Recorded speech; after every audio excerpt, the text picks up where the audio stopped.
ஆண்டவராகிய இயேசு கிறிஸ்துவின் இணைய நாம் மைப்படுவதாக இந்த நாளிலும் உங்கள் யாவரையும் பார்ப்பதிலே மிகுந்த சந்தோஷம். ஒவ்வொரு நாளும் ஆண்டுடைய சத்திய வசனத்தின் மூலமாக நம்மளை நடத்திட்டு இருக்கிறார். இந்த கடைசி காலத்தில் நம்மளை பாதுகாத்து கொள்வது ஒரே ஒரு காரியம்தான், இந்த வேத வசனம். இந்த வேத வசனம் தான் நம்முடைய வழிகளை உறுதிப்படுத்தும், நம்மளை பாதுகாக்கும், தப்பான வழிக்கு போகாதபடி நம்மளை அழகாக கைட் பண்ணும்.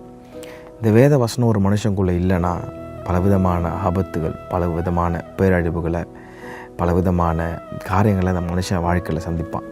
சமாதானம் இருக்காது, நிம்மதி இருக்காது, போராட்டத்துக்கு மேலே போராட்டம். ஆனால் ஒரு மனுஷனுடைய வாழ்க்கையில் ஆண்டுடைய வசனம் மட்டும் இருந்துச்சுன்னு வச்சுங்களேன், அவன் எப்பேற்பட்ட இடத்துக்கு போனாலும், அதாவது தாவீது சொல்கிறார், நான் மரண இருளின் பள்ளத்தாக்கில் நடந்தாலும் உடைய கோலும் அது தடியும் என்னை தேற்றும். அப்போது ஒரு மனுஷனுடைய வாழ்க்கையில் ஆண்டுடைய வார்த்தை ரொம்ப ரொம்ப முக்கியங்க. டைம் எடுத்து இதுக்கு உட்காந்து வாசிங்க, இதை ப்ராக்டிஸ் பண்ண கிருபை தாங்க ஆண்டவரேன்னு கேளுங்க. இந்த காலவேளையில் ஒரு ப்ராக்டிக்கல் மெசேஜ் ஆண்டவர் சொல்லித்தர விரும்புகிறார். என்னோடு கூட சேர்ந்து ரோமன்ஸ் சாப்டர் 13, ரோமருக்கு எழுதின நிருபம் 13ஆம் அதிகாரம் 13ஆம் வசனம். ரோமன்ஸ் 13 ஞாபகம் வச்சுக்கோங்க. நான் வாசிக்கிறேன். களியாட்டும் வெறியும் வேசித்தனமும் காம விகாரமும் வாக்குவாதமும் பொறாமையும் உள்ளவர்களாய் நடவாமல் பகலிலே நடக்கிறவர்களைப் போல சீராய் நடக்க கடவோம் அப்படின்னு ரொம்ப சிம்பிளான ஒரு சப்ஜெக்டை அப்போஸ்தலனாகிய பவுல் இங்கே சொல்லித்தராரு. என்னென்ன சொல்கிறாரு? களியாட்டும் வெறியும் வேசித்தனமும் காம விகாரம் வாக்குவாதம் பொறாமை இதெல்லாம் உனக்குள்ளே இல்லாமல் வெளிச்சத்தில் நடக்கிற பிள்ளைகளை போல சீராக நடந்து போ.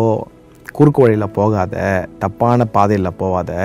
உன் மனைவிக்கு உண்மையாரு, உன் பெற்றோருக்கு உண்மையாரு, உன் கணவனுக்கு உண்மையாரு என்றதை ஆண்டவர் ரொம்ப அழகாக இங்கே சொல்லித்தரார். களியாட்டு வேணாம், வெறி வேணாம், குடி வெறி வேணாம். இன்றைக்கி மோஸ்ட் ஆஃப் த கிறிஸ்டியன்ஸ், நேற்று நான் சும்மா அந்த பெசன்ட் நகர் பக்கம் போய் பார்த்தேன்.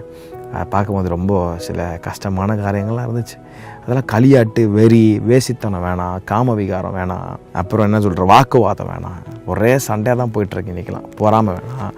இப்படிலாம் டார்க் லைஃப்பில் நீ வாழாமல் ஆண்டவர் சொல்கிறாரு, பகலிலே நடக்கிறவர்களை போல. ஏன் பகலில் நடக்கிறவரை போல் அப்படின்னு சொல்கிறாருன்னா, பகலில் நமக்கு நல்லா கண்ணு தெரியும், நேராக நடந்து போவோம், தப்பான இடத்துல போய் நம்ம முட்டிக்க மாட்டோம். அப்போது ஆண்டவர் ரொம்ப அழகாக சொல்கிறாரு, பகலில் நடக்கிறது போல் சீராக நடந்து போ அப்படின்றாரு. நான் உனக்கு போதித்து உண்மையில் கண்ணை வைத்து உனக்கு ஆலோசனை தருவேன்னு ஆண்டவர் சொன்னார்.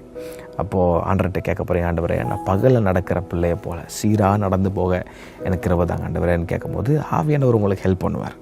ஆமாம், அதனால் ஒரு நாளும் ஐயோ என் பலத்தால் முடியும் அப்படி அப்படின்னு ஒரு நாள் உங்கள் பலத்தில் சார்ந்திருக்காமல் ஹோலி ஸ்பிரிட் கிட்ட உங்களை ஒப்பு கொடுத்துட்டிங்கன்னா அவருடைய பலத்தில் உங்களை கண்ட்ரோல் பண்ணி நடத்துவார். அது உங்கள் வாழ்க்கைக்கு ரொம்ப ஆசீர்வாதமாக இருக்கும். இந்த ப்ராக்டிக்கல் லெசனை ஃபாலோ பண்ணுங்கள். ஆண்டவரோட கூட வந்து உங்களை அற்புதமாக நடத்துவார். கர்த்தர் தாமே உங்களை யாரையும் ஆசீர்வதிப்பாராக. ஆமென்.